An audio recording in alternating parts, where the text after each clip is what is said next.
Hi, welcome back to Game Geeks. I'm your host, Kurt Weigel. Today's episode, The Complete Masks of Nyarlathotep for the Call of Cthulhu role-playing game. Folks, if ever there has really been a role-playing classic that has been around since almost the beginnings of this hobby and has stood the test of time over and over and over again, this is it.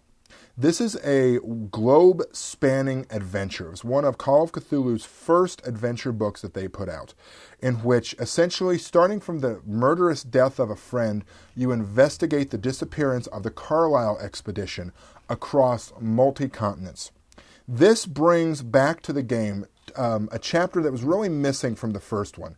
So in this game, you start in America, and from America you can go to London, Cairo, Kenya, Shanghai, and Australia. If it sounds like this has the makings of an Indiana Jones adventure, it kind of does. This really runs to the pulpy end of Call of Cthulhu.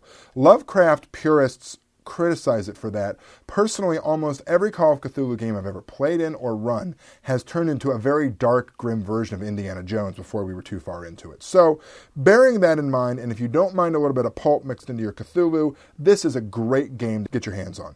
It is fun. It is nerve-wracking. It has some absolutely fantastic scenes.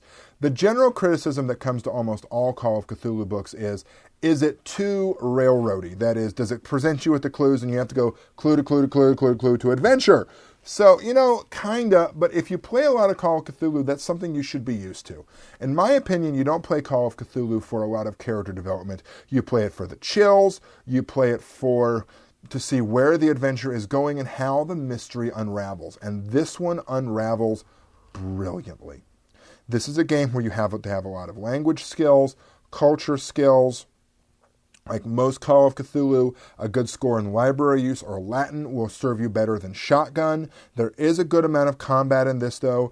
It can be a meat grinder for your party, though. If you don't have smart players, if you don't have a careful game master, this can really have total party kills at almost every chapter. Some people love that about Call of Cthulhu. The broader problem with this game and most broader spanning campaigns is, honestly, how do you continually recycle new people in if you kill off your party all the time?